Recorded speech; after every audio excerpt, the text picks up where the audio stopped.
Hello, and welcome back to our course on international relations theories. In our previous lesson, we introduced realism, one of the most influential theoretical traditions. We saw that realism focuses on concepts such as anarchy, sovereignty, survival, security, power, and national interest. It is a broader tradition with different directions. Today we are going to begin our study of the first major variation, classical realism. Our main focus will be the work of Hans Morgenthau.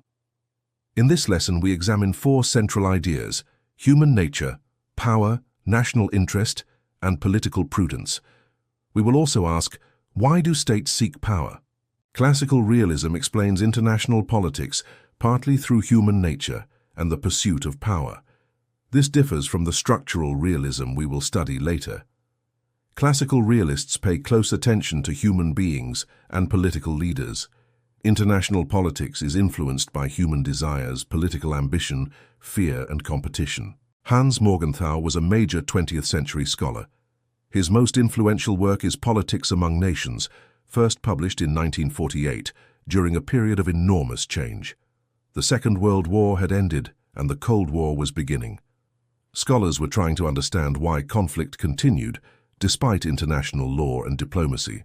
Classical realists believe that international politics is connected to human nature. Morgenthau argued that human beings have a tendency to seek power. Human beings have interests. They want security, influence, recognition, and control. When they organize into states, these patterns influence international politics. For Morgenthau, power is central to politics, but power does not simply mean military strength. It can include military capabilities, economic resources, and political influence. Morgenthau was particularly interested in political power, the ability of one actor to influence another. Military force is one form, but political power is broader. Another central concept is national interest. Morgenthau argued that national interest should be understood primarily in terms of power, providing an analytical tool. Instead of asking, is this policy good or bad? Morgenthau encourages us to ask, how does this policy affect the national interest and its power implications? Morgenthau makes a distinction between personal morality and political responsibility. A leader has responsibilities toward the state and its population. A classical realist would argue that leaders have to consider the consequences.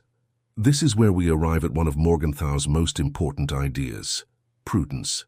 Prudence means making decisions by considering consequences. A prudent leader asks, what is possible? What are the risks? And what will protect the national interest? Good foreign policy requires prudence because power without prudence is dangerous. It is not simply about seeking power, but using it carefully and responsibly. Idealists emphasize international law and cooperation. Realists argue that politics must also be understood in terms of power and political reality.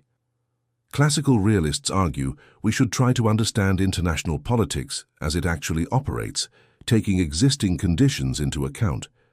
Power and interests matter. Imagine country A considering an agreement with country B, a strategic competitor.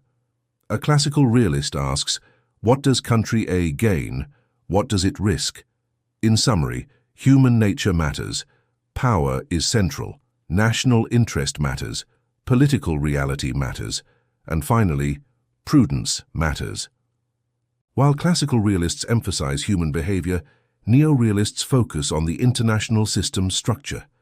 This distinction will be fundamental in our next lessons. Next time, we examine neo-realism and the structure of the international system. Thank you for joining us. See you in the next lesson.